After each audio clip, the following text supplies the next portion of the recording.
Alors bonjour les amis, les Love Sistériennes et Love Sistériens et moi-même, nous sommes heureux de vous recevoir sur nos plateaux avec nos invités ici présents. Bonjour à tous. Bonjour. Bonjour. Love Sisters. Alors on va commencer par cette chère Florence. Florence, ma chérie. Alors, ma chérie, Myriam et chers amis présents, donc je reçois aujourd'hui comme invitée Stéphanie. Stéphanie Tamas, bonjour. Donc, c'est la première fois que vous venez chez nous et sans doute pas la dernière puisque vous avez une belle actualité. Donc, vous travaillez dans la fonction publique, dans le chargé de mission pour les fonds européens. Mais bon, ce n'est absolument pas pour ça que nous vous recevons. Tout à fait. C'est pas l'esprit Love Sisters. Pour l'instant, nous préférons recevoir des artistes. Donc, vous êtes surtout à la tête d'une association, loi 1901, qui s'appelle Toastmasters International. Tout à fait. Les mots passants. Oui. C'est-à-dire, vous êtes une passeuse de mots. Tout à fait. Donc, votre association a pour objectif de faciliter la prise de parole en public. Et oui. Donc, on est tout à fait dans ce cadre-là, nous, ici, sur le plateau. Non, vous aidez des personnes qui sont un petit peu en difficulté, un petit peu timides, qui ne sont pas à l'aise pour parler en public. Vous êtes donc une facilitatrice dans ce domaine. Vous avez des techniques dont vous allez nous parler. Et surtout, vous faites cela dans la bienveillance la plus totale, sans jugement. Et cela reste pas un jeu parce que c'est sérieux comme objectif, mais cela se passe selon une méthode qui vous appartient et dont vous allez nous parler. Oui. Tout à fait. Écoutez, merci beaucoup Florence, merci Myriam et les Love Sisters de me recevoir.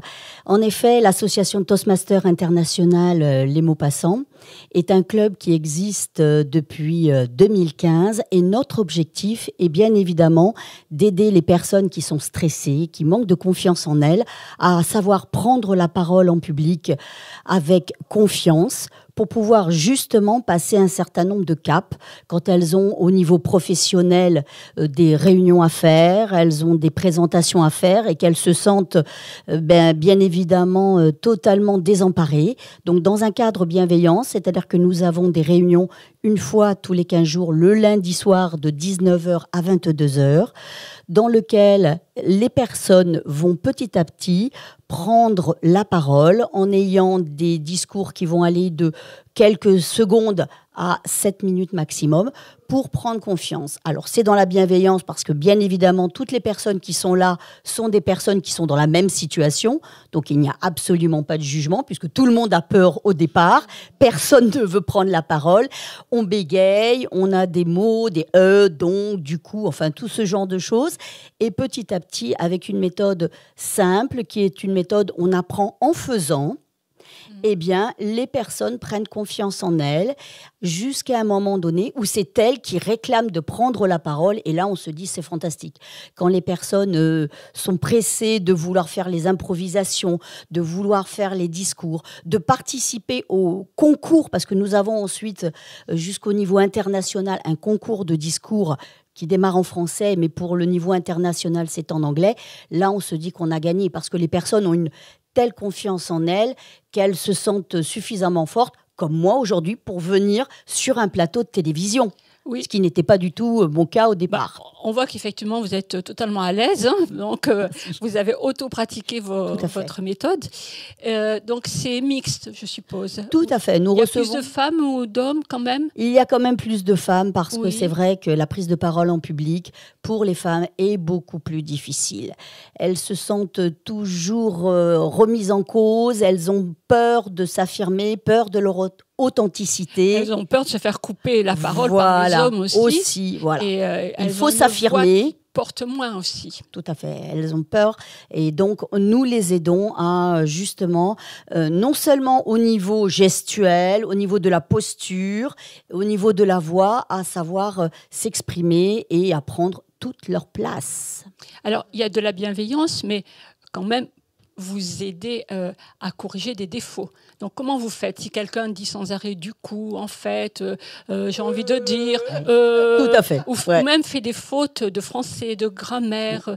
Comment vous faites pour les corriger dans la bienveillance pour que ça reste efficace? Alors, la méthode est particulière. L'inventeur, Hal Smedley, un Américain qui a inventé cette méthode en 1924, il était le directeur de l'éducation du fameux YMCA. Donc, il savait que, justement, ces jeunes hommes avaient des problèmes pour s'exprimer. Il a inventé une méthode où il n'y a pas de professeur. Ce n'est pas descendant. Il n'y a pas quelqu'un qui a un savoir, qui l'impose aux autres, mais c'est tout simplement nos pairs. C'est-à-dire que toute personne vient avec des forces et des faiblesses. Et à ce moment-là, nous avons un système d'évaluation, c'est-à-dire de commentaires sur le discours qui a été fait. On va dire en anglais, on n'aime pas trop les anglicismes, mais c'est un débriefing, c'est du feedback.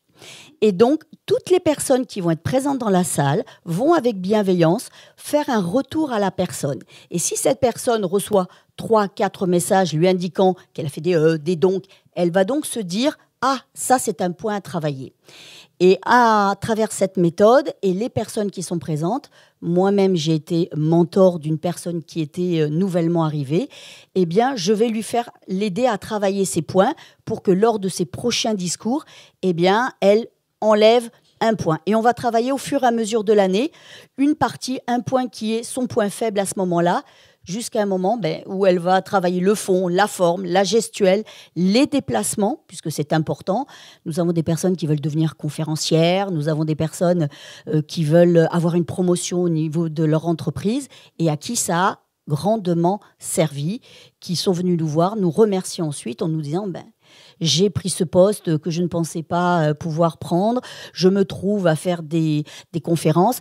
Un de nos plus beaux exemples, je pense que tout le monde connaît, c'est Mohamed Bouclé, le champion du monde de lecture rapide, qui est passé à Montpellier. Il est venu parce qu'il avait lui aussi ce stress de prendre la parole en public pour faire sa première conférence.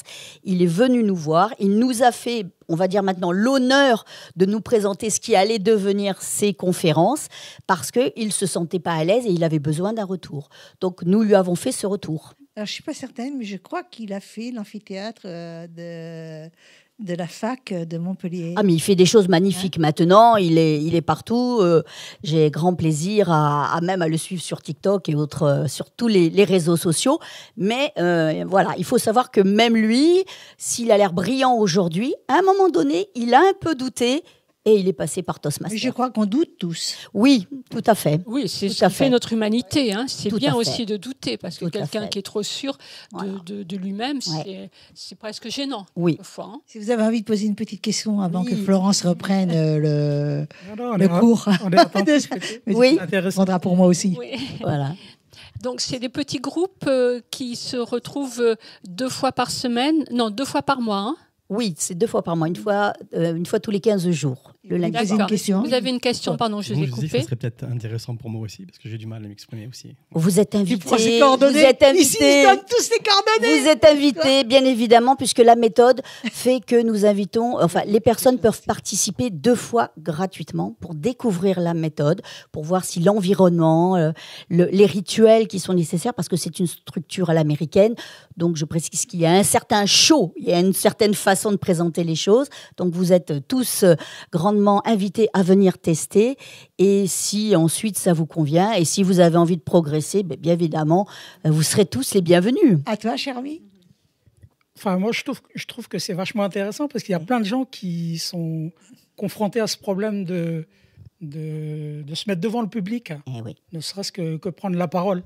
Par exemple, moi, je suis musicien et moi, c'est ma thérapie, en fait. Ça me permet d'aller au devant du public. Ouais. J'ai choisi la musique, moi, Ouais. pour me guérir, en fait. C'est ça.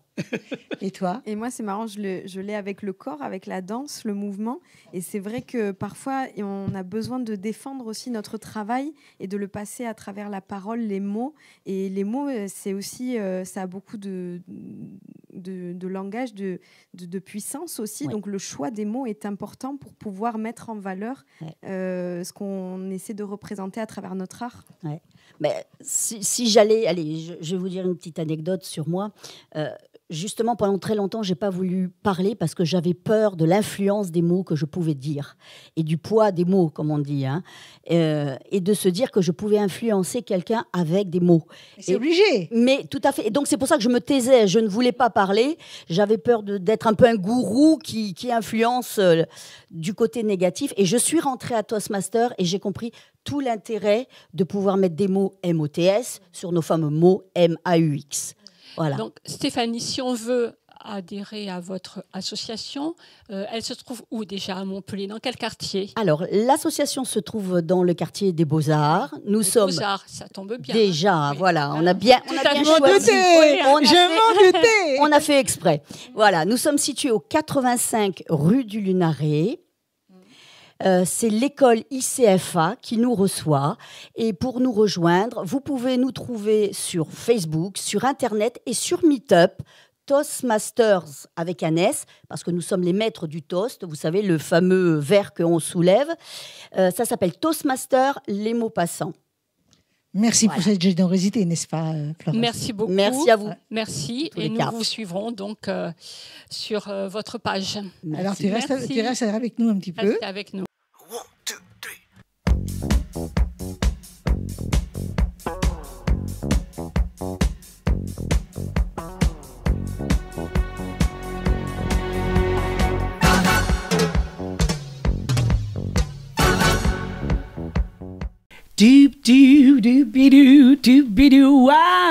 Salut les Love Sisters et les musicos, j'espère que vous allez bien. Bienvenue à la maison et aujourd'hui les copains, je vous emmène à nouveau où ça? En Angleterre avec un homme, et quel homme, mon Dieu, quel sex appeal. Il s'appelle George Michael, et ouais, et il est né ce monsieur le 25 juin 1963 à Londres, encore un londonien. Eh bien, il était surtout reconnu pour être un chanteur, compositeur, producteur britannique de grand talent. Je dis il était car malheureusement, comme vous le savez, il nous a quittés. Il y a d'abord toutes ces grandes lettres de noblesse et surtout cette grande facilité qu'il a eu à créer ce groupe, les Wham! That's Christmas, I give you a heart, et tellement d'autres. Connus pour les hits emblématiques comme aussi Wake Me Up Before the Go. Vous en souvenez, hein? Bon, et puis bien sûr, le Last Christmas que tout le monde connaît et qui tous les ans revient à la même période comme une certaine femme qui s'appelle Mariah Carey qui tourne pas toujours très rond. Sa carrière solo, lancée dans les années 1980, a été marquée par des albums vraiment à succès. Et là, on peut y aller, hein?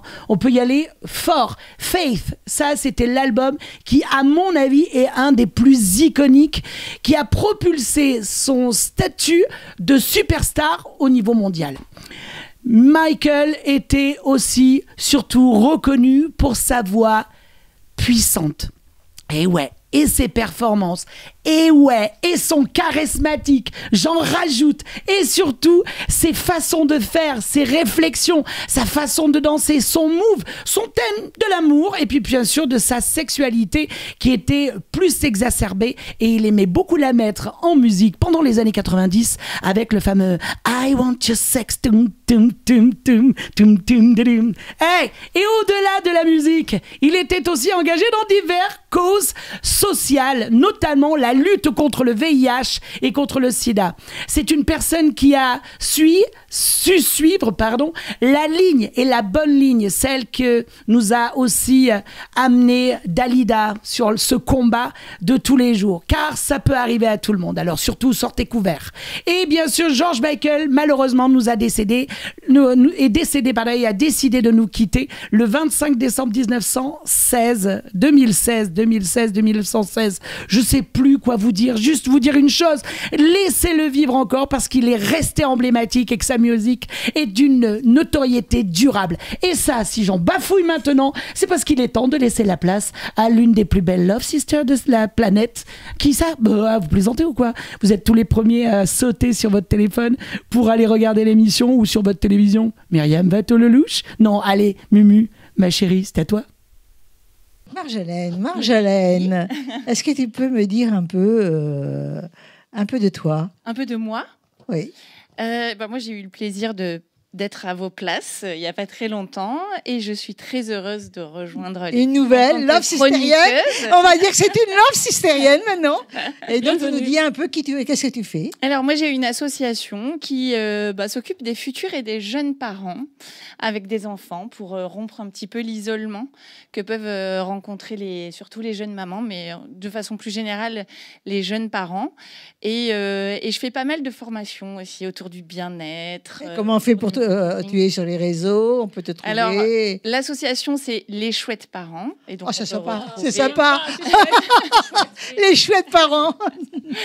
Donc, c'est leschouettesparents.fr. Et moi, mon actualité, c'est Marjolaine Fabregoul, un nom bien de chez nous. Voilà. Merci de t'être présentée, ma chérie. Merci. Et donc, merci de faire partie des Love Sistériennes, surtout. Donc là, toi, tu nous reçois John. Alors moi, je vous présente un artiste au grand cœur qui va nous faire voyager. Il est chanteur, auteur, compositeur et interprète. Et il s'appelle Wawa Papi. Bonjour Wawa Papi, est-ce que vous pouvez vous présenter? Bonjour tout le monde. Bonjour. Mon prénom c'est John Wawa Papi. Voilà. Et moi je suis un Ilien. Je suis né très très loin d'ici.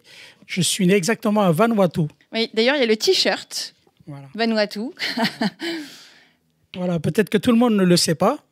En tout cas, ceux qui n'ont pas fait l'école buissonnaire pendant les cours de géographie, il faut savoir que le Vanuatu, c'est dans le Pacifique. C'est à côté de l'Australie et de la Nouvelle-Calédonie, voilà, pour vous situer un petit peu géographiquement. Donc, il faut beaucoup de temps pour aller chez moi. Combien de temps? 11 heures? 24 heures d'avion. 24 heures. Voilà. Voilà. Voilà, je crois pas.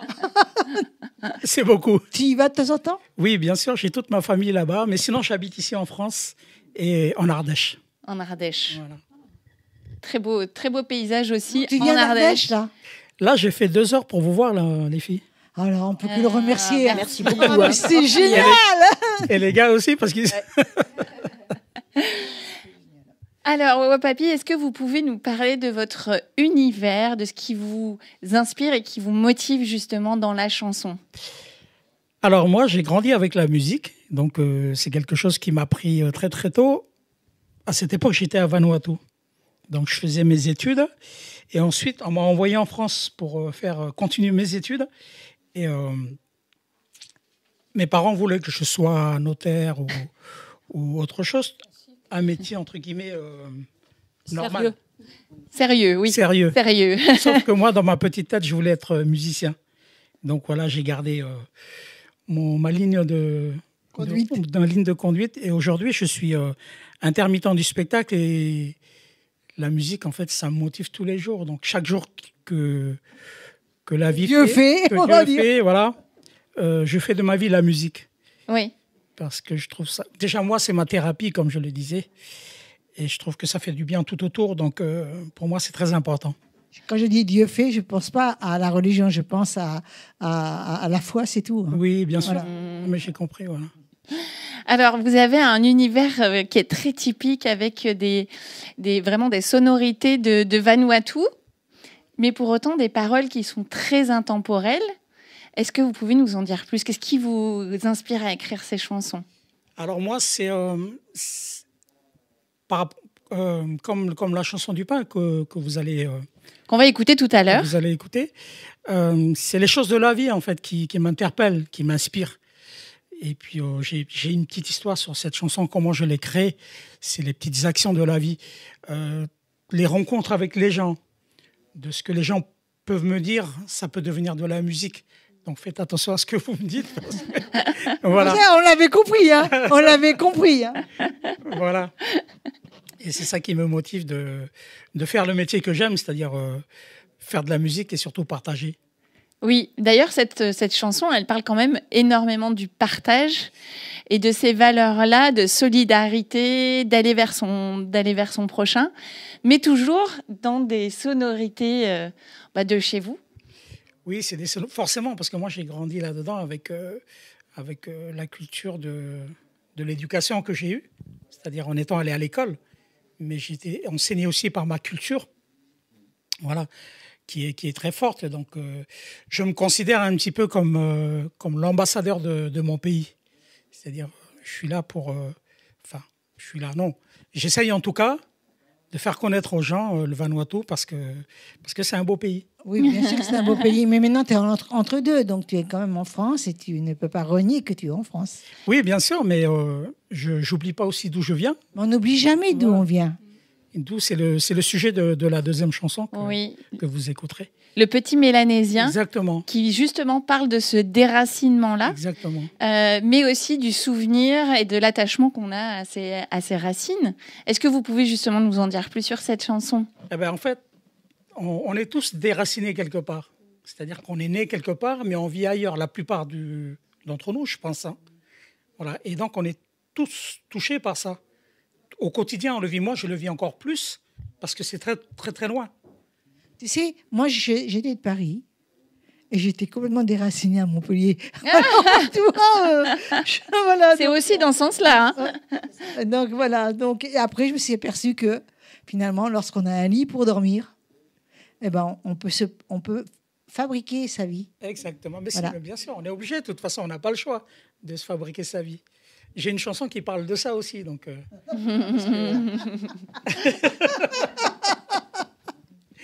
Mais je vous dirai plus pour aller écouter tout ce que j'ai pu écrire. Tu m'enverras un message. Voilà.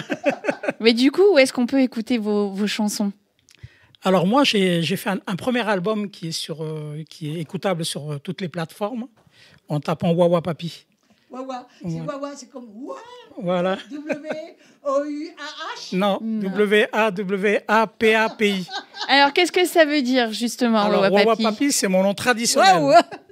C'est le nom traditionnel. C'est mon nom traditionnel. Est-ce qu'il a une signification ? Oui, ça veut dire que je suis un petit peu l'oncle de tout le monde, en fait. Le tonton. Donc, toujours dans la bienveillance, celui qui veille. Dans le bien-être, voilà. Et donc, j'ai trouvé ça super important pour garder le lien avec ma culture, ma famille, de garder ce nom pour mon travail. Ouais. Alors moi, ce que je voulais dire, c'est que ce que j'aime bien, comme j'aime bien en toi, Stéphanie, ce que j'aime bien en toi, c'est cette confiance que tu as gardée. Or que tout le monde ne la garde pas, la confiance. Ils sont vite déçus, abattus, mis à terre. Et on ressent. Est-ce que vous êtes d'accord avec moi ? Bien sûr, bien sûr. Cette confiance en toi, cette gentillesse. Oui. Tu es vraiment très, très attirante. Tu n'es pas venue seule, tu es venue accompagnée. Et je pense que ton double, si c'est ton double, oui. Eh bien, je pense qu'elle te ressemble. Oui. Hein, exactement. Et que vous êtes ensemble, pas pour rien. On va faire une nouvelle chanson pour lui, les filles.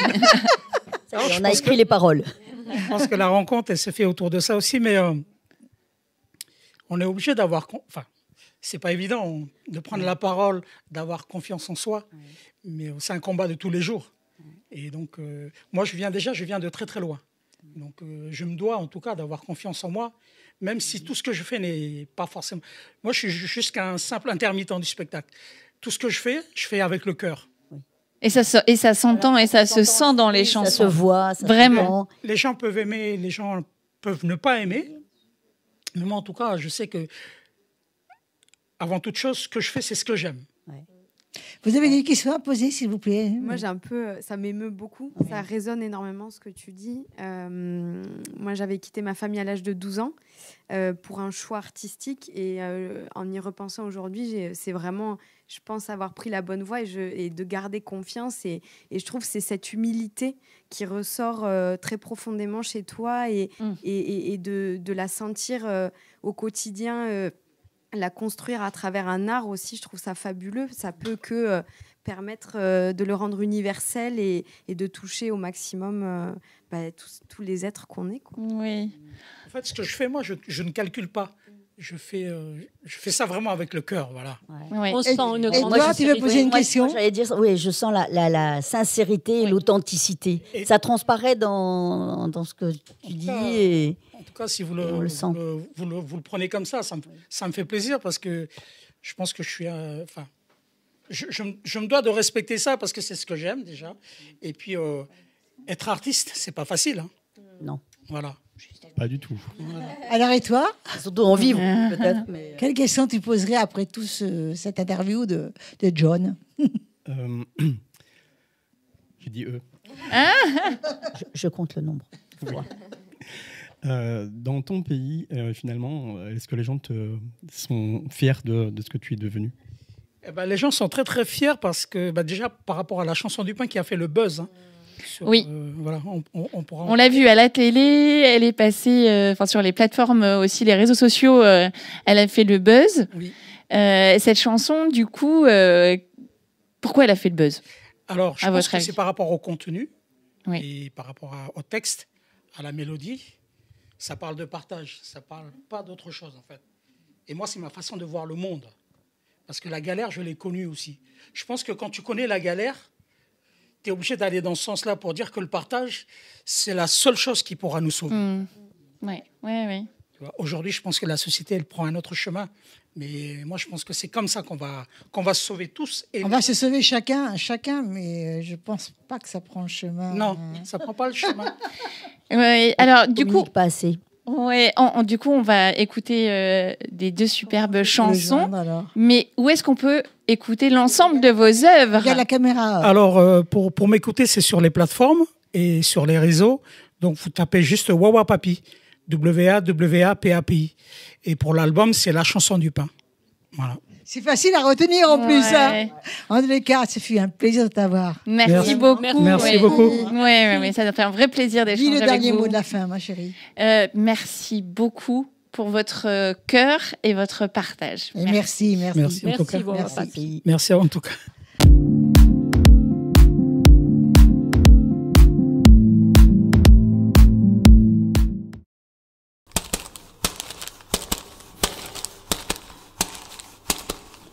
Si j'avais un peu de pain au creux de ma main, j'invite mon voisin, même s'il vient de loin, on se donne du courage. Voilà qu'on partage ce petit repas. Comme à chaque fois, ce n'est rien qu'un peu de mie, du blé, de l'épi. Mais ça a suffi pour changer nos vies. On n'oubliera pas tous ceux qui ont un peu faim, tous les miséreux, ceux qui n'ont plus rien, comme autour d'un feu de bois. On s'est retrouvés, ce moment de joie nous a réchauffé, de la braise viendra la flamme, jusque dans nos âmes.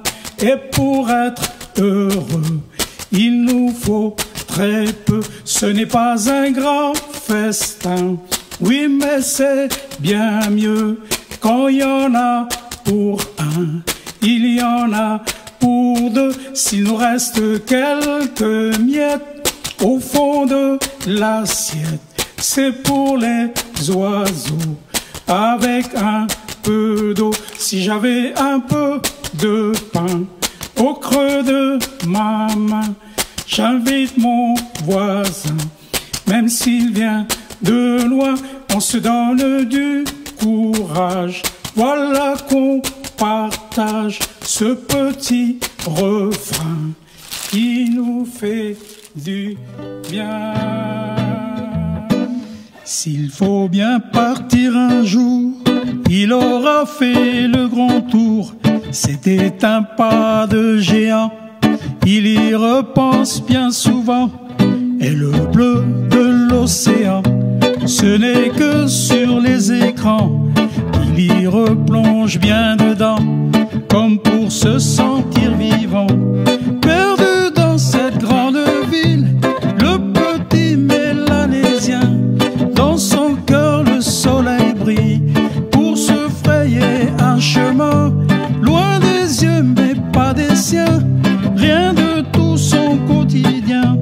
ne lui fera oublier son île. Dans la cité des lumières, il observe quand elles éclairent, puis il ferme ses paupières, c'est son âme qui se libère. Il rêve et il imagine son pays et ses racines. Cette terre qu'il a vue naître, c'est celle de tous ses ancêtres. Perdu dans cette grande ville, le petit Mélanésien, dans son cœur le soleil brille, pour se frayer un chemin, loin des yeux mais pas des siens. Rien de tout son quotidien ne lui fera oublier son île. Par la musique il s'empresse de penser le temps qui blesse, qui passe, et lui, comme toujours, il se languit d'un retour.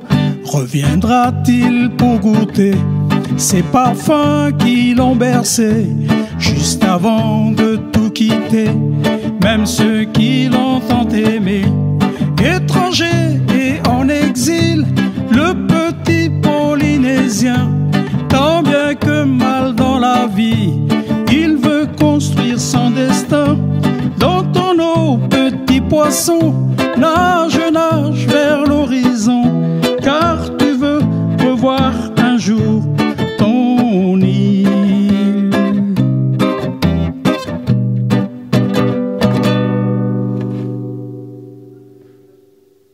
Alors les filles, c'est à qui? Ben, c'est à toi, Myriam. Eh oui, c'est à toi maintenant, à ton tour.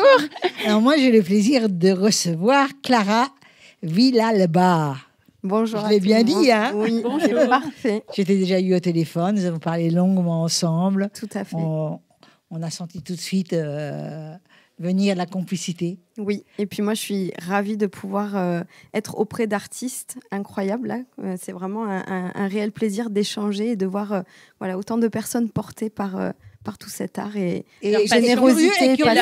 Et curieux des autres. Tout à fait. Ça, c'est important. Curieux des autres, c'est une grande générosité. Oui. Même de nous. Absolument, tu as dit le mot. Nous sommes curieuses des autres. Nous aimons les gens, en fait. Voilà. Alors, tu es danseuse, chorégraphe, contemporaine, bien entendu. Tout à fait. Je voudrais savoir ton univers à travers la compagnie Corps Itinérant. C'est quoi? Alors, la compagnie Corps Itinérants, elle a été créée en 2016. C'est venu de longues années d'expérience en tant que danseuse dans le monde entier. J'ai eu la chance et l'opportunité de travailler avec des très grandes compagnies, de faire beaucoup de tournées, de voyager dans beaucoup de pays, je crois 25 en 5 ans, 500 performances, spectacles. Et je suis de Sainte-Croix-de-Quintillac, du petit village du Puy-de-Saint-Loup. Donc voilà. l'accent. Et t'as fait un petit chemin quand même, hein? J'ai fait un petit chemin. Je l'ai commencé à l'âge de 12 ans. Je vais bientôt en avoir 33. Et je suis maman depuis 2 ans aussi. Et c'était nécessaire pour moi de venir avec tout ce bagage auprès des miens pour essayer de trouver comment créer un écosystème artistique autour de la danse et commencer à développer un festival qui maintenant a fait sa 3e édition. C'est le Ex-Movere Dance Festival qui se fait dans la métropole et le Pic-Saint-Loup aussi. Et puis là, je suis en train de préparer également une formation d'accompagnement pour le danseur avec 40 professionnels à la fois local, national et international pour permettre aux jeunes danseurs de demain de se positionner dans le paysage chorégraphique. D'accord. Donc, je vais quand même te poser la question, puisque là, la question elle est quand même pertinente. Tu prépares ça comment? Eh ben, avec mes 45 casquettes, comme je peux. Alors, depuis peu, ça y est, enfin, j'ai une équipe avec moi. J'ai des gens incroyables qui me suivent. J'ai aussi mes proches, mes parents, qui ont, depuis l'âge de 12 ans, m'ont accompagnée dans cette passion. Parce que c'est pas évident d'être soutenu, surtout quand on a 12 ans et qu'on dit à ses parents je vais partir de la maison. Pour danser. Exactement. C'est là où a démarré ta passion et, Tout à fait. et ta décision. Oui, je suis partie donc au conservatoire. Non, la passion était avant, bien entendu. ça va de soi, mais depuis quel âge? Eh ben, à l'âge de 8 ans exactement, je leur ai dit, voilà, j'avais été repérée à l'École nationale supérieure de danse de Marseille à l'époque, par Pietra Gala et toute son équipe. Et bien évidemment, mes parents m'ont dit c'est hors de question. Donc pendant une semaine, j'ai fait la grève de la faim à 9 ans. Je suis montée dans ma chambre, je me suis enfermée et voilà, j'aurais dit là, il va falloir vraiment faire quelque chose. C'était mon destin, quoi. C'était très, très ancré en moi. Je pense que tu m'as un petit peu expliqué ce qu'était la danse contemporaine et tu m'as dit un peu expliqué aussi la compagnie Corps Itinérant. Oui, alors pour revenir à la compagnie Corps Itinérant, donc on a plein de choses à l'intérieur de cette compagnie, mais c'est vrai que il y a beaucoup d'influences dans ma carrière qui m'ont amené aussi à cette écriture chorégraphique. J'ai eu la chance de danser au Netherlands Dance Theater, donc auprès de plus de 15 chorégraphes reconnus mondialement et qui sont des chorégraphes qui viennent à Montpellier Danse. J'ai également dansé avec Ophé Schefter, qui est un chorégraphe israélien et qui va venir justement à la tête de la nouvelle direction à Montpellier. Donc c'est vrai que il y a quelque chose de très primitif dans la danse que j'aborde, de très instinctif et inconscient aussi. L'idée, c'est vraiment de se laisser porter par ses sens, mais toujours avec un message derrière qui permette d'amener, voilà, de trouver des façons de partager, mais aussi de voir comment on arrive à communiquer à travers le corps, à travers ces langages. Et le cerveau? Tout à fait. Vous avez une question à poser? Alors, j'ai trouvé très intéressant ce que vous avez dit. Vous avez eu le soutien de votre famille. Oui. Ça, c'est très important. Oui. Parce que très souvent, on n'est pas artiste maudit, mais bon, la famille n'est pas toujours à l'écoute. Elle est un petit peu inquiète de l'avenir de son enfant. Et ça a été dit tout à l'heure, un métier sérieux, un métier plus traditionnel. Donc là, vous avez été favorisé, on va dire, par ce soutien, cet appui. Et donc, vous êtes maman également, donc je suppose que vous êtes aussi une maman un petit peu à l'écoute et un petit peu artiste aussi dans la façon dont vous parlez à votre enfant. Tout à fait. Ben, déjà, quand j'ai lancé la première édition de mon festival, elle avait 2 mois. Oui. Waouh. Donc, elle était bien présente et elle a toujours été au contact d'artistes.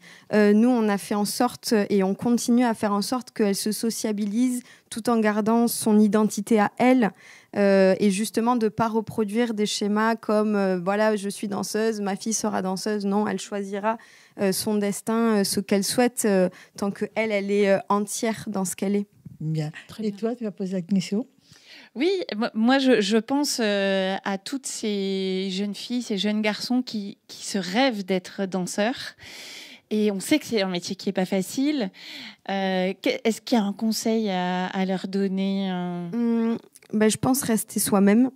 Papy a dit quelque chose de très important aussi, se faire confiance.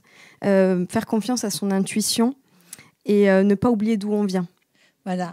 Tu as, ma chérie Stéphanie? Alors, la question que moi, je voulais poser à Clara, ça concerne le futur. Alors, 3e édition, après qu'est-ce qu'il y aura? 4e édition. Tu prends notre place, là, ma chérie. Désolée. Bon, je veux adhérer au club des Love Sisteriennes. Je crois que tu vas adhérer. Hein. Vas-y, ça. Ben, il y a tellement de... Enfin, je pense que je suis hyper active d'idées et de projets. Il y aura une 4e édition pour le Ex Mouvere qui aura lieu du 24 au 26 avril 2026. Et puis la formation qui va commencer en octobre 2025. Parallèlement, mon travail en tant que chorégraphe continue puisque j'aurai la chance... je vais être chorégraphe incubée à la Fabrique de la Danse à Paris et je jouerai au Carreau du Temple en mai 2026. Dans peu de temps, finalement. Wow. Le Carreau du Temple, oui, je connais très bien. J'y habitais en face. Tu poses une question? Non, en fait, je trouve qu'on a le même parcours dans le sens où c'est en voulant vraiment être ce qu'on est, en fait. Quel que soit ce que les gens nous disent autour, en fait. Et c'est le conseil qu'on peut donner, comme on disait tout à l'heure, quoi, de foncer, en fait.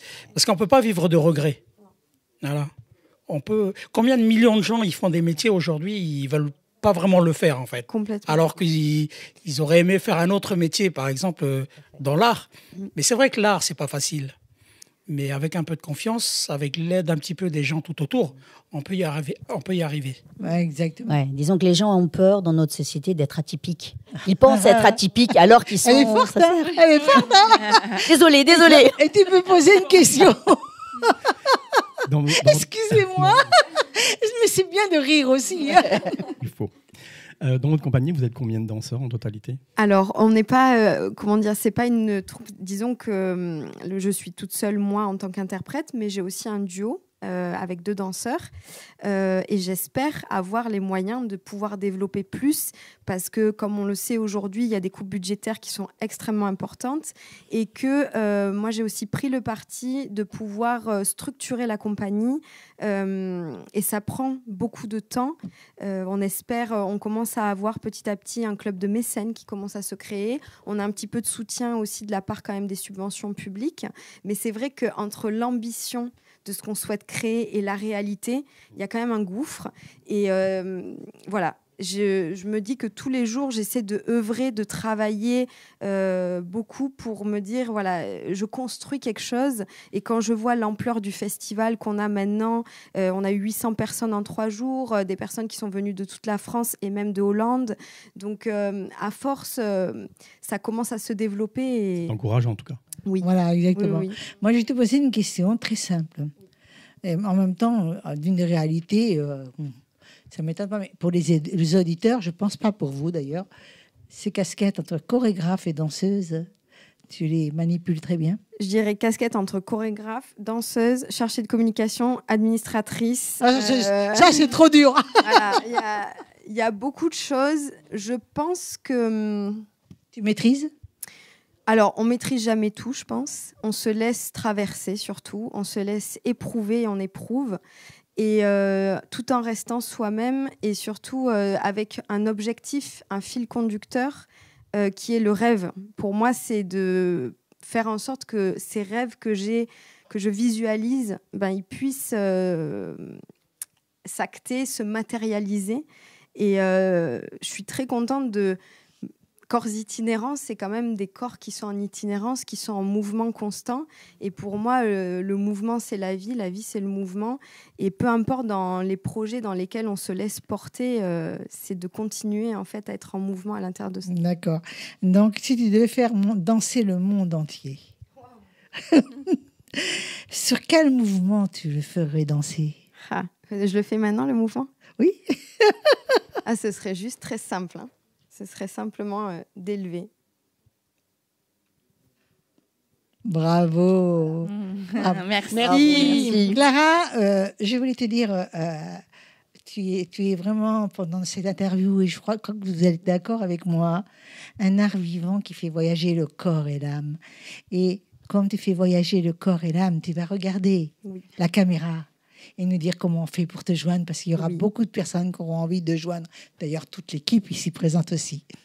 Alors, il y a plusieurs associations. Donc, la première, c'est Corps Itinérants. Donc, sur le site internet corpsitinérants.org, sur les réseaux sociaux aussi, Instagram, Facebook. Pour le festival Exmovere, ce sera sur exmoveredance.com, également sur les réseaux sociaux Instagram à exmoveredance.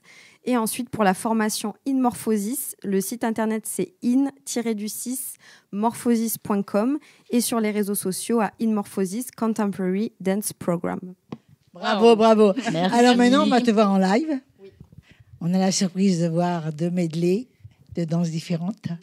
Donc, on te dit à tout à l'heure. À tout à l'heure. Merci. Merci.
Alors, nous avons de nouveaux invités, toujours sur le même plateau, les filles. Oui, nous recevons Émilie. Bonjour. Émilie Metna. Oui. Bonjour Émilie. Émilie. Eh bien, enchantée. Alors, Émilie, vous êtes maman de 3 enfants. Eh oui, Avec 3 ce garçons. que cela représente, 3 garçons, oui. Avec ce que cela représente comme charge mentale. Absolument. Vous êtes business developer, c'est votre Oui. activité professionnelle. C'est ça. Et surtout, vous êtes agent d'artiste. Voilà, j'ai Donc, plusieurs vous- casquettes. Vous avez plusieurs casquettes qui se rejoignent parce que vous êtes, j'imagine, un peu protectrice avec vos artistes, un petit peu comme la maman des 3 enfants que vous avez. Vous êtes business developer, donc ça se rejoint aussi parce que vous cherchez des contrats, des lieux d'exposition. Et vous êtes agent d'artiste. Et vous avez d'ailleurs à côté de vous un tableau d'une personne qui est un artiste que vous soutenez. Et donc, cela consiste, on a tous vu, je crois, à la télévision, la série 10%. Oui, Ça vous dit quelque chose? tout à fait. Voilà. Donc, c'est un petit peu ça, sauf que ce n'est pas le métier du cinéma. Et puis, je prends plus que 10%. Et que vous, voilà, absolument, vous êtes beaucoup plus cher. Tu prends un pourcentage? Tu prends un pourcentage? Oui, uniquement au pourcentage. Hein, quand on est agent d'artiste, on travaille au succès.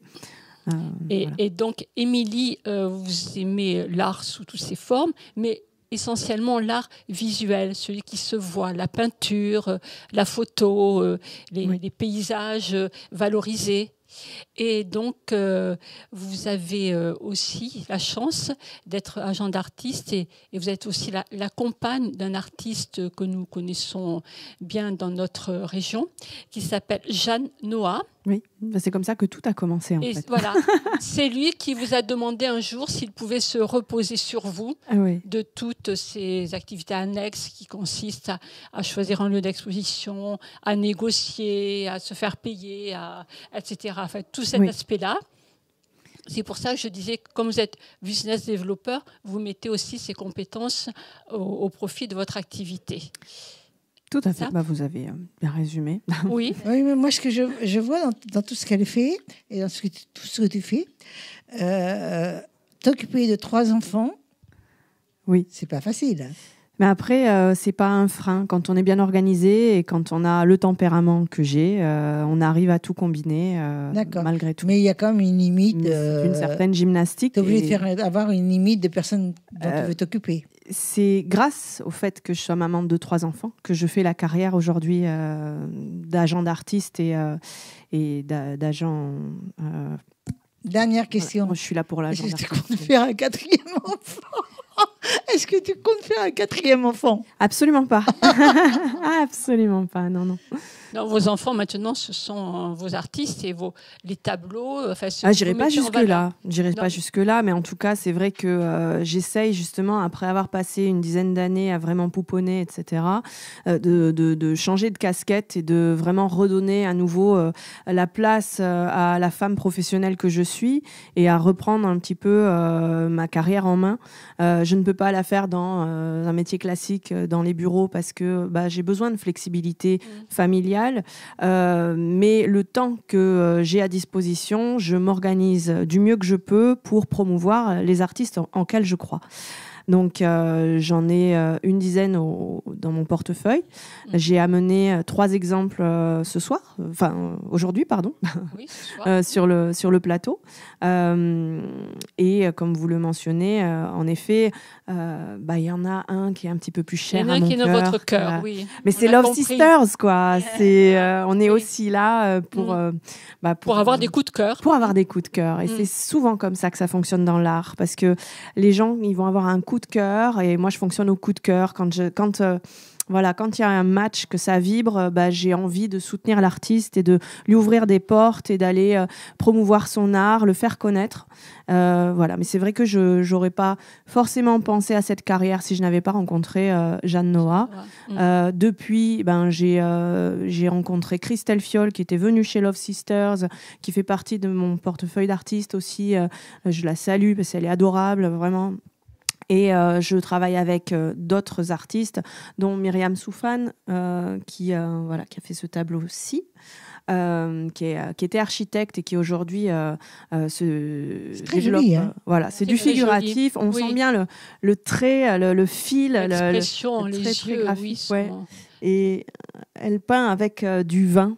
D'ailleurs, je vous en dirai peut-être 2 mots plus tard. Et puis là, il y a une œuvre aussi de Frank Vrogup qui, lui, a la particularité de faire des tableaux avec des pellicules de films. Voilà, donc c'est très insolite. Mais moi, j'aime quand justement chaque artiste a sa patte. Oui, et vous organisez les expositions, donc vous recherchez des lieux d'exposition plutôt prestigieux, plutôt emblématiques, pour Absolument. que la beauté accueille la beauté. Donc vous recherchez par exemple, vous avez exposé déjà dans des domaines viticoles. Il y a certains dans notre région.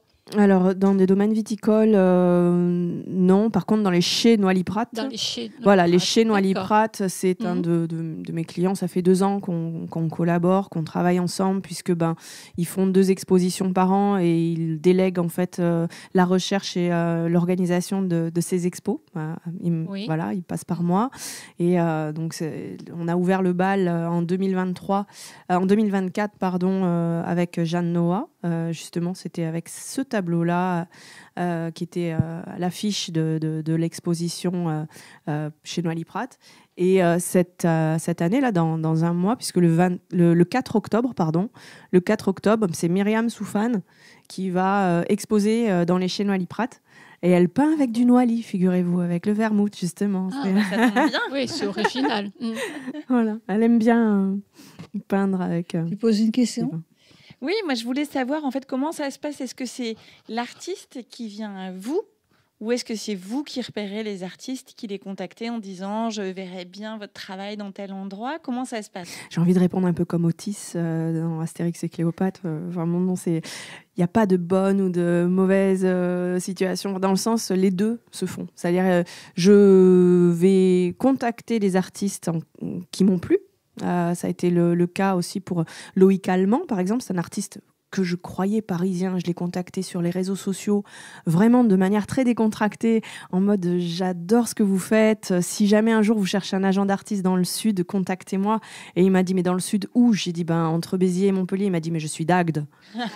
Et il m'a dit, organisez-moi une expo, je viendrai. Il n'y a pas de hasard. Voilà, l'été, au mois d'août, là, on a organisé une exposition au domaine de la Bellonnette, qui est une demeure de prestige très charmante, avec une vue sur les Tantos magnifique, du côté de Marseillan. Et il est venu de Paris, enfant du pays en étant d'Agde. Il a fait une très belle exposition. Bravo. Clara, tu peux poser rapidement une question? Non, moi, je suis assez admiratif parce que j'aimerais bien qu'on ait des agents d'artistes dans la danse aussi et des ambassadeurs parce que quelque part, c'est ce qui, j'imagine, il y a toute une connexion qui se crée de parce que vous appréciez, mais c'est aussi comment vous arrivez à révéler, j'imagine aussi, ce que représente l'artiste. Il faut y croire, il faut un certain enthousiasme, il faut transmettre cet enthousiasme quand on croit dans les artistes qu'on représente. On en parle beaucoup plus facilement, évidemment, que si c'était uniquement purement pour l'argent ou pour le business. Ça n'a rien à voir. Jean-Baptiste, tu as une question? Oui, avec plaisir. Rapide, hein? Rapide, très rapide. Visiblement, vous êtes sensible aux artistes, dont un en particulier, et votre amour de l'art, de la peinture, vous l'aviez avant de rencontrer votre compagnon? Vous avez fait des études là-dedans? Alors, je n'ai pas du tout fait des études là-dedans. Je ne suis pas érudit, je n'ai pas fait les beaux-arts. Mais par contre, je crois que c'était en 2014, non, même avant, 2012, je dirais, j'avais tenté de créer une entreprise en Irlande qui s'appelait Magnoliart. Et j'adore les jeux de mots, moi, je suis très jeu de mots. Et en fait, c'était pour promouvoir les artistes européens en Irlande, parce qu'il y avait uniquement des artistes anglo-saxons, des artistes américains, anglais, irlandais. Je trouvais ça très dommage, sauf que c'est mort dans l'œuf, parce que quand je me suis confrontée à la dure réalité que ça représentait de transporter des toiles, le coût du transport des toiles, quand il y a des châssis en bois, etc., les artistes hélas, ont souvent peu de moyens. Et bon, ça a été une petite aventure qui a dû prendre fin assez rapidement pour problèmes logistiques, on va dire. Mais oui, j'étais déjà motivée par promouvoir. Moi, j'aime bien mettre en lumière, un peu comme Love Sisters. Merci. À toi. Au niveau des artistes que tu sélectionnes, en fait, tu fonctionnes au coup de cœur, mais est-ce que c'est plutôt dans le figuratif ou c'est vraiment très hétéroclite? Alors, j'ai de tout. C'est hétéroclite. Là, l'exemple de Frank Vroegop, par exemple, c'est abstrait. Et en même temps, quand on fait un zoom et qu'on regarde, on voit que c'est des pellicules, des images de films. Donc, j'ai du figuratif, j'ai de l'abstrait. Moi, j'ai des coups de cœur très variés, divers et variés. Et il faut savoir s'adapter aux lieux d'exposition. Comme Florence le soulignait tout à l'heure, ces lieux-là qui ont une clientèle de prestige, ils aiment bien satisfaire leur clientèle en leur apportant à chaque fois des expériences diversifiées. Et donc, je varie les styles. Tu vas ? Oui, donc vous l'avez souligné, Émilie, vous aimez la beauté, donc la beauté accueille la beauté. Donc si je m'adresse à toute personne qui possède un lieu de prestige, un lieu magnifique, que ce soit un domaine viticole ou autre, s'il veut accueillir les œuvres que proposent les artistes soutenus par Émilie, elle va vous donner donc ses coordonnées. Et donc, ce sera magnifique de partager ces moments, d'avoir un bel écrin pour accueillir ces œuvres. Donc, il y en a 3 sur le plateau, mais elle en a beaucoup d'autres à vous proposer, notamment celle de Jeanne Noah, que moi, je connais, que j'ai vue il y a quelques mois à l'Hôtel du Palais, à Montpellier. Mais donc, si vous avez un bel écrin à lui proposer, n'hésitez pas, elle va vous donner ses coordonnées. Merci. Alors 06, non, je rigole. Mais c'est qu'il y en a qui donnent beaucoup leur numéro de téléphone. Il y en a beaucoup qui donnent leur numéro de téléphone. Hein. Des fois, on s'y attend pas parce qu'on avait arrêté. Et puis, ça vient tout seul. Non, je plaisante. Tu regardes la caméra. Pour dire où on peut trouver et comment on fait. Oui, vraiment. Alors, sur les réseaux, tout simplement, vous allez sans doute avoir en bas de la vidéo mon prénom et mon nom. Donc, vous cherchez Émilie Metna, M-E-T-N-A, comme le volcan l'Etna, avec un M de j'aime, un M devant, donc Metna, sur LinkedIn, sur Instagram et sur Facebook, et vous aurez tout ce qu'il faut pour me contacter. Et merci beaucoup. C'est nous qui te remercions plutôt. Hein. Merci beaucoup. C'est un plaisir de t'avoir et tu vas rester avec nous, bien entendu, ça va de soi. Je reçois Jean-Baptiste. Jean-Baptiste, merci. Bonjour. Merci. Donc Jean-Baptiste, tu es auteur. Mais alors moi, ce que j'aime bien, c'est que c'est pas un auteur qu'on peut mettre dans une case. Hein ? Je me trompe ? Oui, en effet. C'est un bon compliment. Avec plaisir. Du coup, est-ce que tu peux te présenter ? Qui es-tu, Jean-Baptiste ? Alors oui, en effet, je ne sais pas si on peut me mettre dans une case ou pas, mais alors je suis... j'ai une activité professionnelle très sérieuse, très passionnante. Je suis agent général d'assurance. Et la nuit... J'ai une activité plus artistique, plus créative. Je suis auteur de livres. Je suis également musicien dans un groupe de rock. Donc, en effet, j'ai une espèce de dichotomie dans ma vie. Et donc, en effet, oui, je suis auteur. Et là aussi, on ne peut pas me mettre dans une case puisque j'ai à ce jour sorti 4 livres qui ne sont jamais pour le même public. Je dois y trouver un certain plaisir d'être là où on ne m'attend pas à chaque fois. Donc, en effet, oui, j'ai 4 romans qui sont dans des genres et des publics différents. Très différents. Et donc là, tu es venu nous présenter Lou, l'être ou la voir. Tout à fait. Alors, de quoi est-ce que ça parle ? Alors, Lou, l'être ou la voir, c'est un petit livre de philosophie ou pédagogique pour les enfants. Ça s'adresse aux 9-14 ans à peu près.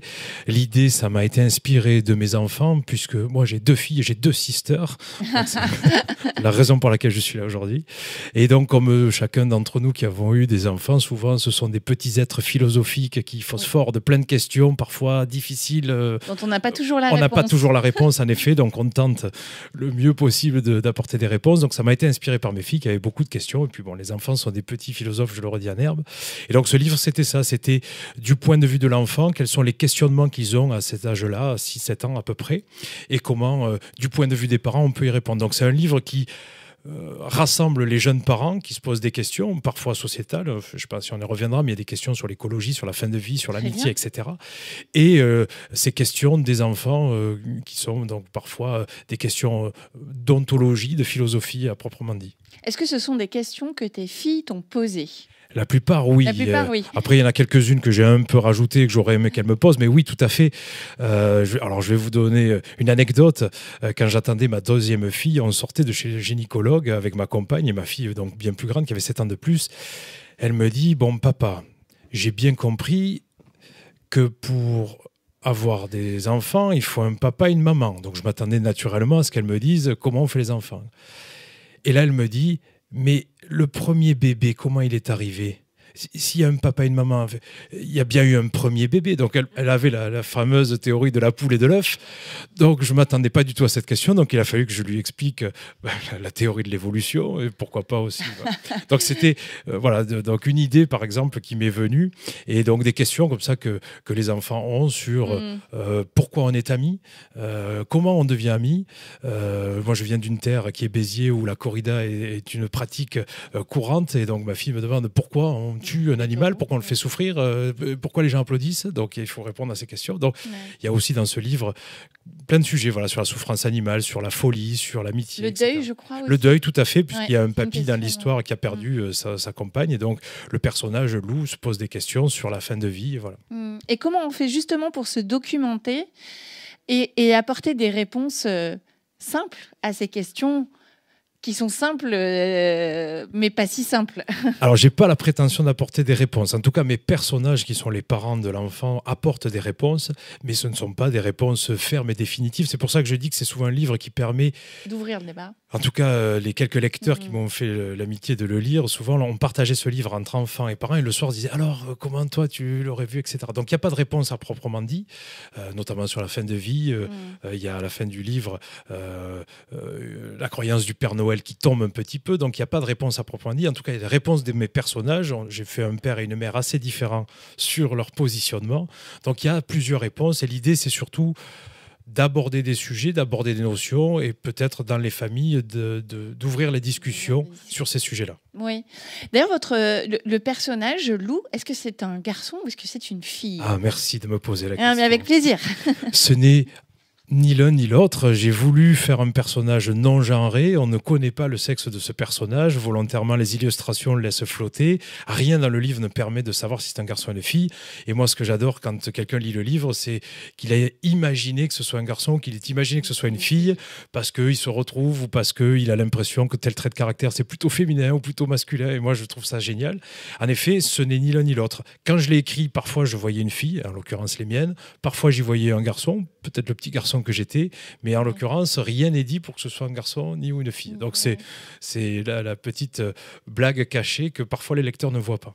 Et pour la petite anecdote, les illustrations ont été faites par une musicienne que j'ai rencontrée, qui est une musicienne et illustratrice locale, Joëlle Dredemi, et qui, quand elle a lu le manuscrit, s'est identifiée à ce personnage et donc a voulu aussi un peu ce personnage hybride. Oui. Et du coup, je crois qu'il y a eu des lectures dans des établissements scolaires.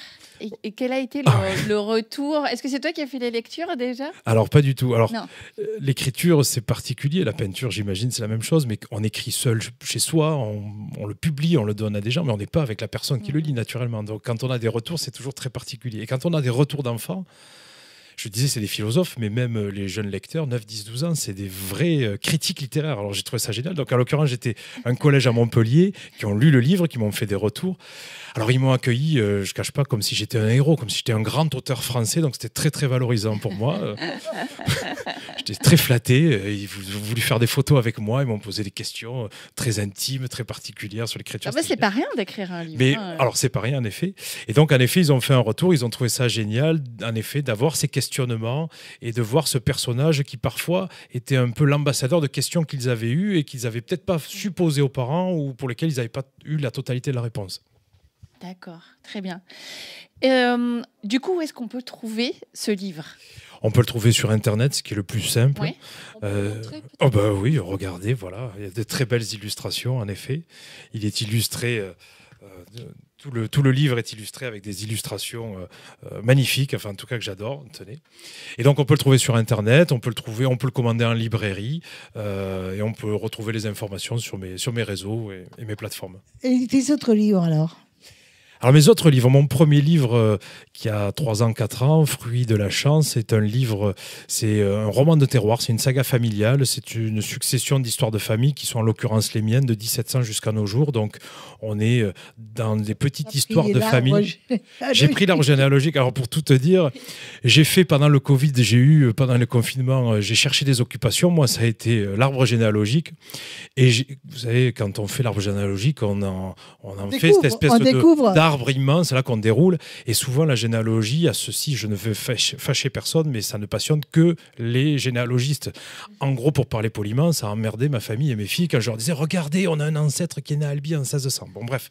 Donc, un peu vexé de ça, j'ai dit, je vais mettre par écrit ces histoires de la manière la plus belle. Dans nos familles, on est souvent dans la tradition orale. Là, je voulais passer à la tradition écrite. Bravo. Voilà. Pose une question, Clara. Moi, je suis... Rapide. Hein. Oui, c'est très inspirant, cette transgénération. Intergénérationnel, c'est-à-dire qu'il y a vraiment un rapport aussi d'importance, de considération de l'enfant et de ce qu'il peut apporter au monde. C'est les futures générations et je trouve ça très beau. En fait, il y a souvent quelque chose de très archaïque parfois dans les familles et là, c'est beau de voir que c'est l'enfant qui porte aussi ses parents et qui porte les futures générations. Vous avez raison parce que ce personnage déstabilise un peu. Je reprends une anecdote du livre très rapide. Il y a quelques années, avec ma fille, ma plus grande, on a vu un sans-domicile, un clochard, vraiment dans un état compliqué, dans Montpellier. Il ouvre une poubelle, on allait à l'école, il ouvre une poubelle et il ne faisait pas les poubelles, il triait les poubelles. Cet homme prenait, triait le plastique, les déchets, etc. J'ai trouvé ça d'une humanité extraordinaire. On explique souvent à nos enfants ça. Et là, on avait l'homme qui ne possède plus rien, qui nous enseignait ces gestes d'une civilisation qui trie ses poubelles. Et j'en parle dans ce livre. Et notamment à travers le prisme de l'enfant qui reprend un peu ses parents sur ces sujets. Oui. À toi, Christophe. Oui. Allez. Y a-t-il un autre livre par la suite? Il y aura un autre livre, mais qui ne sera pas du tout, qui sera pas du tout, comme je disais, je change de style à chaque fois. Le prochain sera plus dark, ce sera un roman noir, un roman de suspense avec un contenu pour public averti. À toi, ma chérie. Pose la question, Émilie. En fait, ça va être une question business.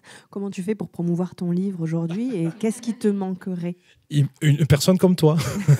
Un agent littéraire. Un agent littéraire, non, mais c'est vrai. Il y a l'écrire, il y a publier, il y a promouvoir. Et mais je ne pense pas que tu fais que non. Je lance un appel. Non, mais c'est vrai que. Oui, mais lance l'appel quand tu vas donner tes coordonnées, tu vas lancer l'appel. À toi, Florence. Vous vous appelez Jean-Baptiste, comme Molière. Hein, c'est amusant, je trouve. Mais est-ce que vous avez envie de faire quelquefois un livre à 3, puisque l'inspiration vous vient de vos enfants essentiellement, et vous n'avez pas envie de faire un petit livre tous les 3, là, vous et vos deux filles? C'est rigolo que vous en parliez parce que je l'ai en tête. Je voulais travailler les illustrations à ma fille. Là, je viens de sortir un livre de poèmes que mon arrière-grand-père avait écrit dans les tranchées pendant la Première Guerre. Donc, j'ai travaillé à 3 avec un illustrateur, feu mon arrière-grand-père, mais j'ai repris ces textes. Mais oui, c'est la collaboration, quelque chose qui m'intéresse aussi. Mais je manque pas d'idées, je manque un peu de temps. Oui. Il est plein de générosité. Hein. Oui, il est plein de générosité. Alors, à toi l'honneur de terminer. Moi, j'aimerais bien que tu te présentes face caméra et que tu puisses dire à tout le monde comment te retrouver, tes coordonnées, et voilà. Bien. Donc, je suis Jean-Baptiste Roussouli. On peut me retrouver sur mon Facebook, mon Instagram, Jean-Baptiste Roussouli auteur. Bientôt sur un site internet, jeanbaptisteroussouli.fr, sur Babelio, Booknote, sur toutes les plateformes qui font la promotion des auteurs édités et indépendants. Roussouli avec un Y. Avec un Y, bien sûr. Merci beaucoup en tout cas. Merci à vous. Merci. Bravo. Alors Jean-Baptiste, ce fut vraiment un plaisir et maintenant ça va être...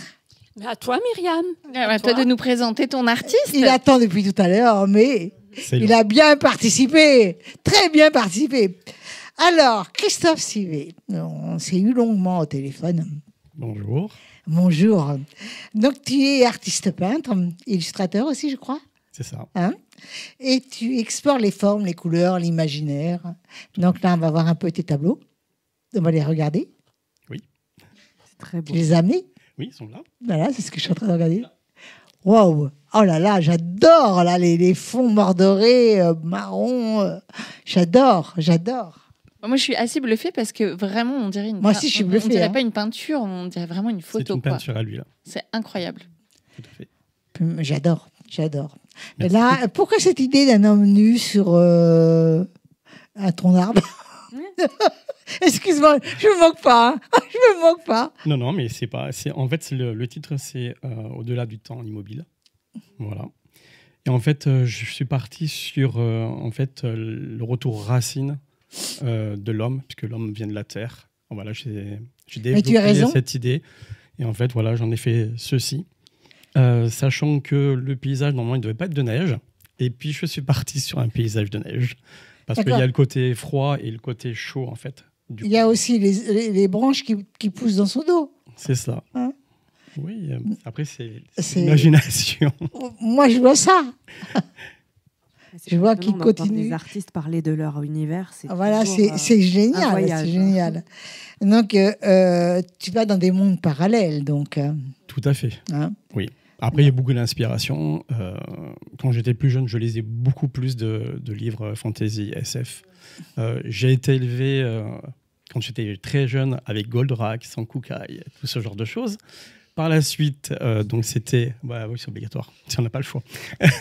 Et après, j'étais inspiré donc aussi par Star Wars, Blade Runner... Alien et tout ce cinéma de l'époque. Mais à quel moment cette passion a été déclenchée? En fait, ça s'est déclenché bêtement. Je voyais ma mère dessiner. Ma mère, quand elle était jeune, elle prenait une feuille de papier.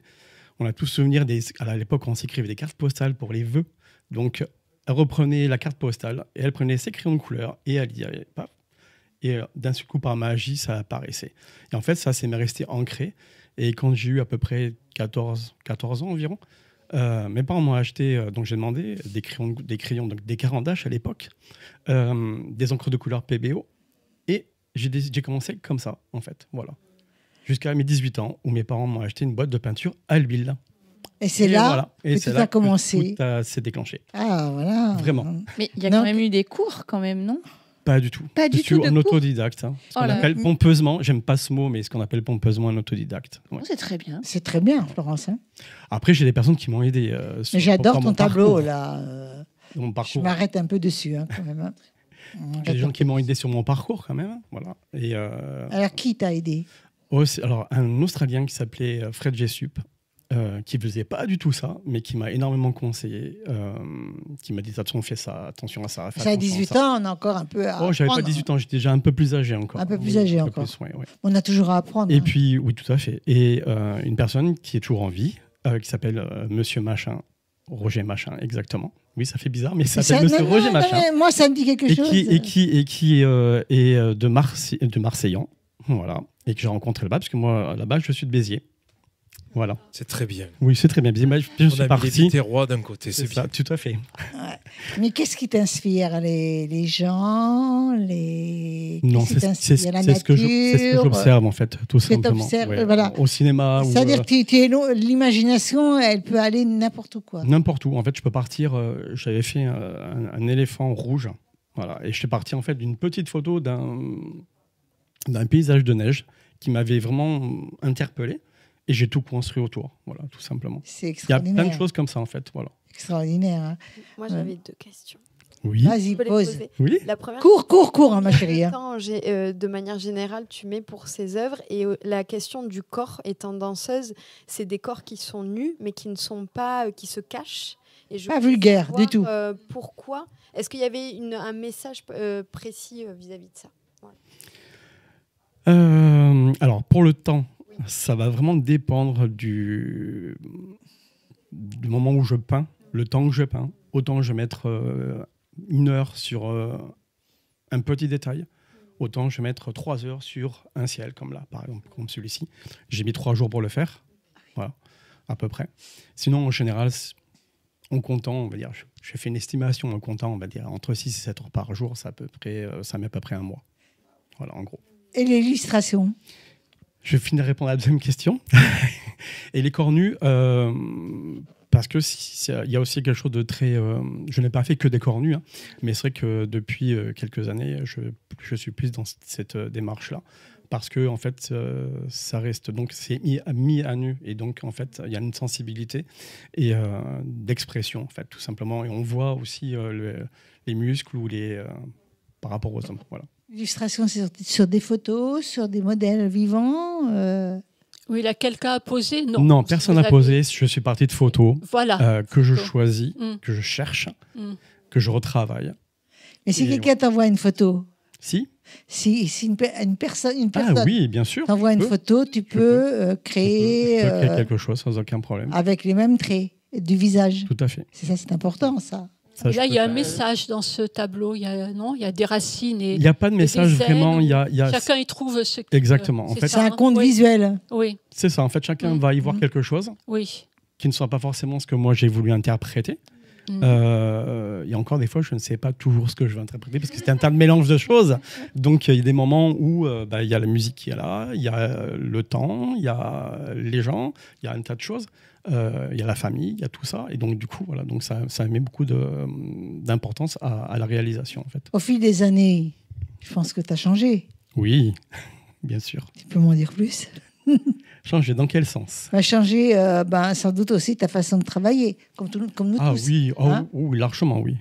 Je travaille. Donc, obligatoire, on change. Oui, on travaille. Oui, en fait, de toute façon, on évolue, mais je crois qu'on évolue très rapidement d'ailleurs. Hein. Ça dépend. Il n'y a pas de comme je dis tout le temps, parce que j'enseigne aussi, et j'ai dit à mes élèves, il n'y a pas de secret. C'est que du travail et toujours du travail. Toute notre vie jusqu'à la fin. Et du plaisir aussi. Pardon? Et du plaisir aussi. Surtout du plaisir, parce que si on n'a pas le fil conducteur, c'est vraiment exactement. Le plaisir quand tu peins, j'imagine. C'est quoi le fil conducteur pour toi, si c'est pas le plaisir? Ah si, il y a le plaisir, il y a tout, il y a ce que je vais ressortir, ce que je vais mettre dedans et ce que les gens vont en avoir en interactivité parce qu'en fait, chacun d'entre vous va interpréter les tableaux, enfin tout dans ces deux-là, d'une façon différente. Voilà. Si Jean-Baptiste, non, tu peux te permettre, je l'ai autorisé. Le plaisir, tu l'as dans la création, dans le moment de faire l'œuvre, de la sortir de ta tête ou dans le fait de partager l'œuvre avec un public? Les deux. Ouais, d'accord. Les deux. En fait, la création, j'ai un espèce d'avantage, on va dire. C'est quand j'ai mon idée, je la travaille dans la tête pendant 2-3 jours. Des fois, ça peut travailler 1 mois, ça dépend des fois. Mais une fois que je l'ai en tête, je le vois fini. Et j'arrive à quasiment projeter ce que j'ai dans la tête, ce qui est posé sur le papier, parce que je dessine toujours mon sujet. J'ai les couleurs, j'ai tout. Et en fait, il y aura quelques petites modifications, mais très rarement.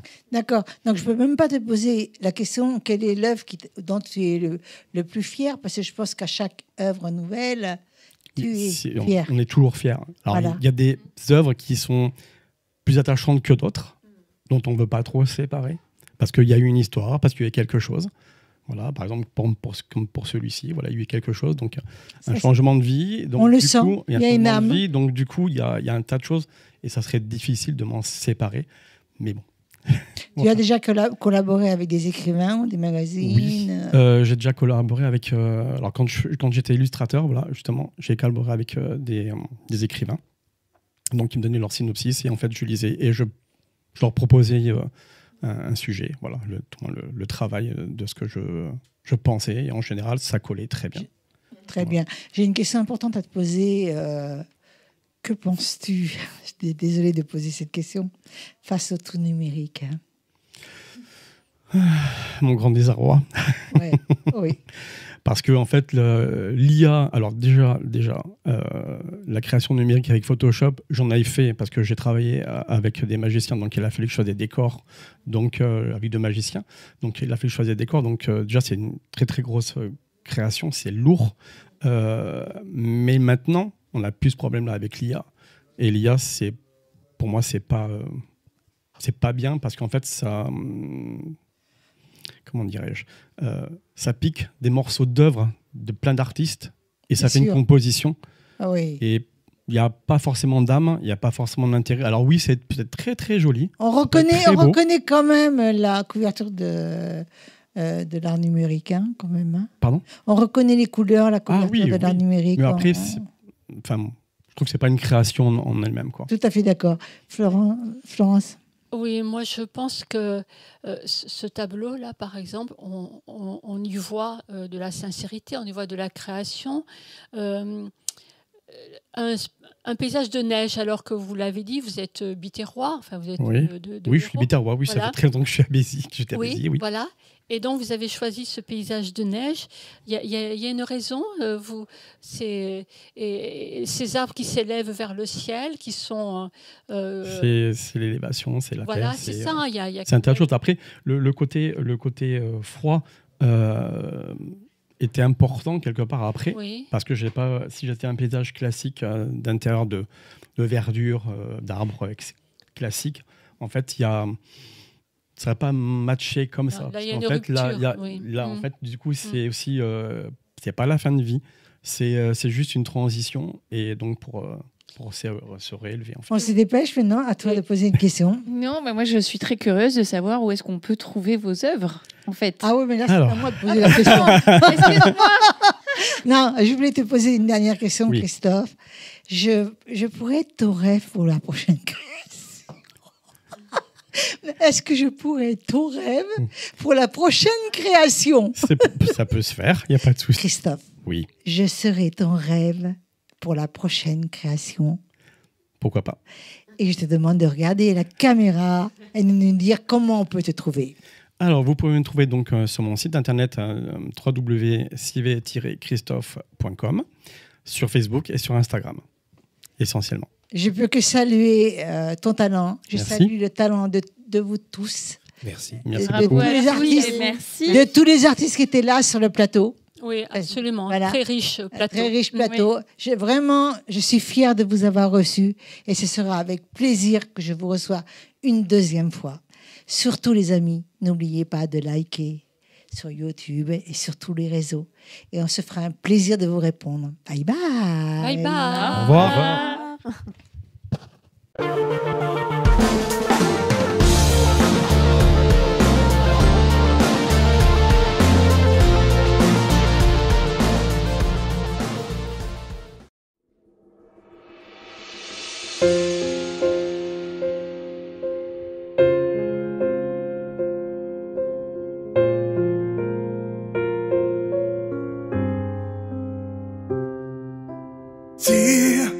On se donnait la main, sans penser au lendemain, en chantant ce même refrain.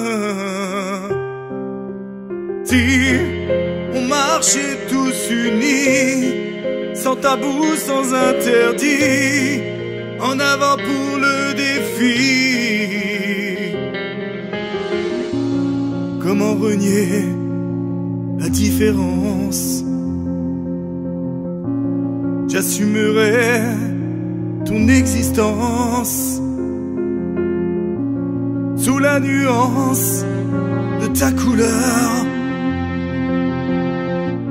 Ce mélange ta douleur.